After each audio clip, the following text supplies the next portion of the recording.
की जय हो।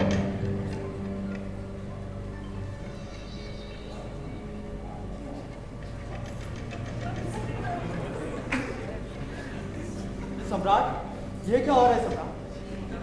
कभी बुद्ध के तपस्वी स्थल घृतकृत की ओर देखना और फिर तलहटी की ओर टकटकी लगाना, कुछ समझ नहीं आ रहा। क्या किसी ज्योतिषी ने कोई नई भाग्य रेखा बताई है क्या? ओहो सुनीत, भले आए। नई भाग्य रेखा नहीं सुनीत, ये देखो, ये देखो सुनीत, ये देखो। अरे ये तो आम्रपाली है। तुमने कैसे पहचाना? अगर इतनी जानकारी न रखूं तो सम्राट के मंत्री तो होने की जिम्मेवारी कैसे निभा सकूंगा, जिसने हमारे शत्रुओं और विदेहों को जादू डाल रखा है, जिसे पाकर सारा वैशाली संघ अपनी अलका के प्रतिद्वंदी मानने लगा है। उसे ना पहचानूं? बड़ी आई आम्रपाली। अपूर्व सुंदरी है ये सुनीत। विजयों को इस पर घमंड करने का पूरा हक है। सत्य वचन सम्राट, सत्य वचन। गंगा के उस पार भूमि में ऐसी खूबी मालूम पड़ती है सम्राट, जहाँ सीता, अहल्या, उर्मिला, आम्रपाली, एक से एक रूप गुणवती नारियां वहां पैदा होती आई है। सम्राट, अपनी माता जी को याद करें, समाग्री देवी चिल्लाना का वो दिव्य रूप, अलौकिक सौंदर्य। बस बस, तुम फिर भूल कर रहे हो सुनीत।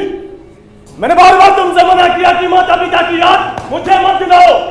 मेरी कोई माता नहीं, कोई पिता नहीं, मैं आदमी नहीं उनका पेंडू। अपने आप ही आसमान से नीचे गिरा हूं, खुद जल रहा हूं, दूसरों को जलाता हूं और जलाता रहूंगा। क्षमा करें सम्राट, क्षमा करें। सुनीत, तुम्हारी योग्यता का मैं कायल हूं, तुम्हारे ऐसे सखा पर मुझे गर्व है, लेकिन याद रखना इस गलती का दोहराना मैं नहीं बर्दाश्त कर सकता, समझे? सम्राट, सुनीत, तुमसे एक मर्म की बात कहना चाहता हूं।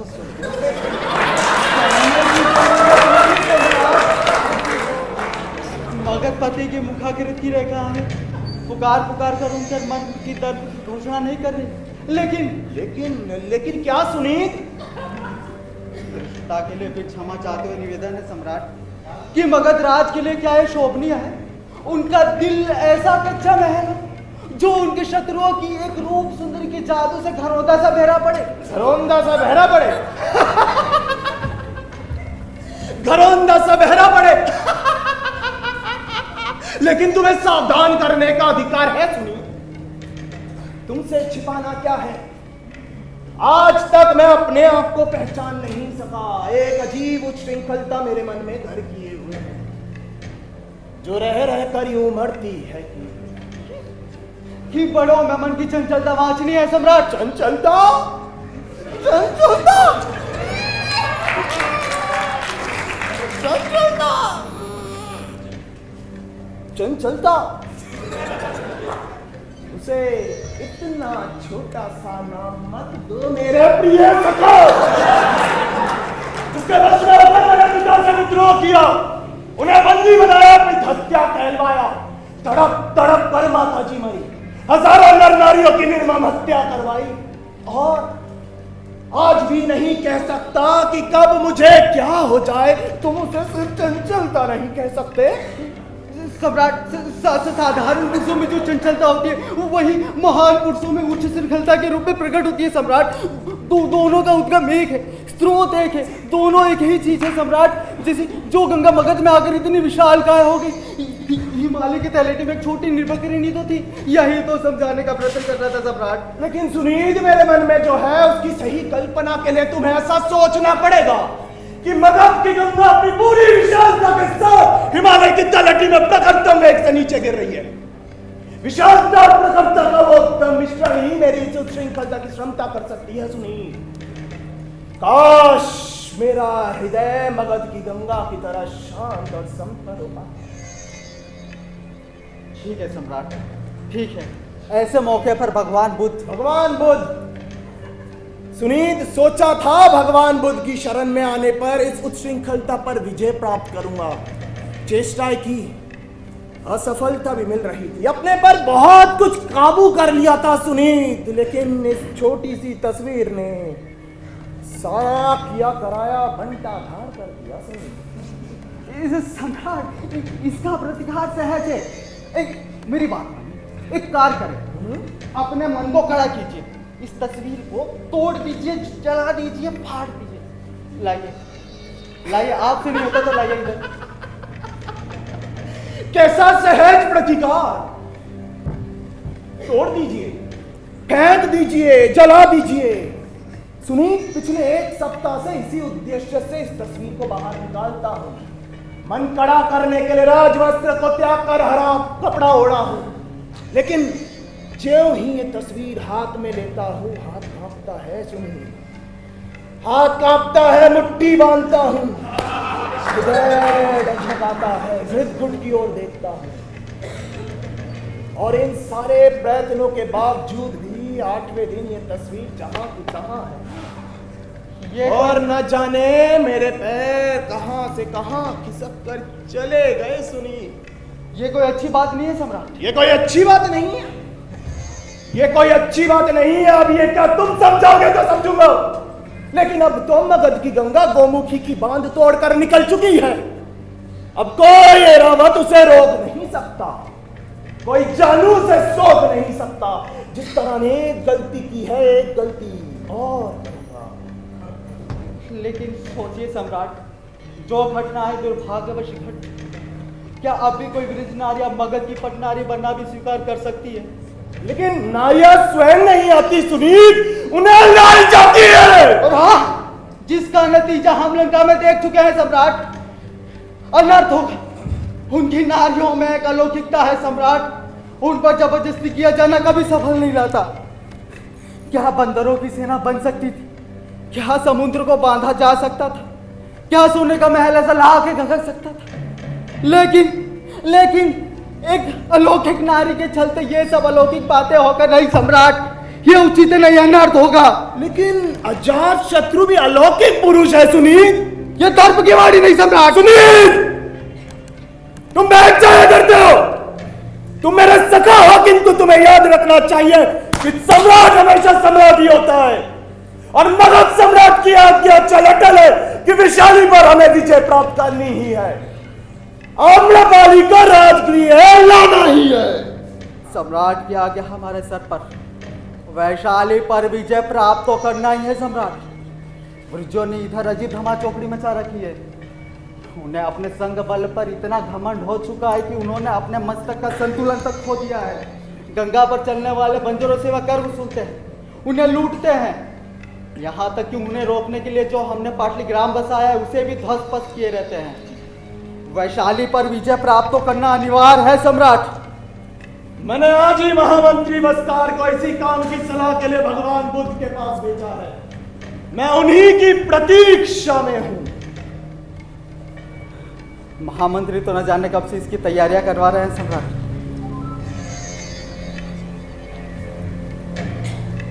भगवान बुद्ध को मगध के महामंत्री वस्कार का प्रणाम। आनंद,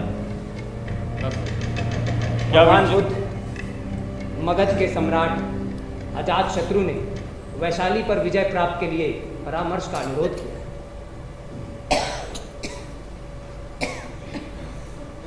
क्या वृज्यों की परिषद बार बार उठती बैठती और उसमें भरपूर उपस्थिति होती है आनंद? हाँ भगवान। क्या वृज्य अपनी स्त्रियों का आदर सत्कार करते हैं? हाँ भगवान। क्या वृज्य अपने मंदिरों और समाधियों की रक्षा करते हैं? हाँ भगवान। क्या वृज्य महंतों और पंडितों की रक्षा करते हैं? हाँ भगवान। तो आनंद, वृज्यों की उन्नति होगी, उन्हें कोई परास्त नहीं कर सकता। प्रणाम।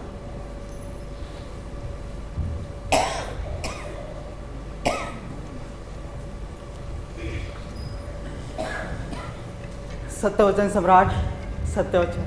महामंत्री तो न जाने कब से इसकी तैयारियां करवा रहे हैं। गंगा किनारे छावनी को दुरुस्त किया गया है, जंगी वेड़ों का भी पुनः संगठन किया जा रहा है, नए अस्त्र और शस्त्र बनाए गए हैं, यहाँ तक कि राजधानी की परकोटे की मरम्मत तक को नहीं छोड़ा है। साम्राज्य का सौभाग्य है कि उसे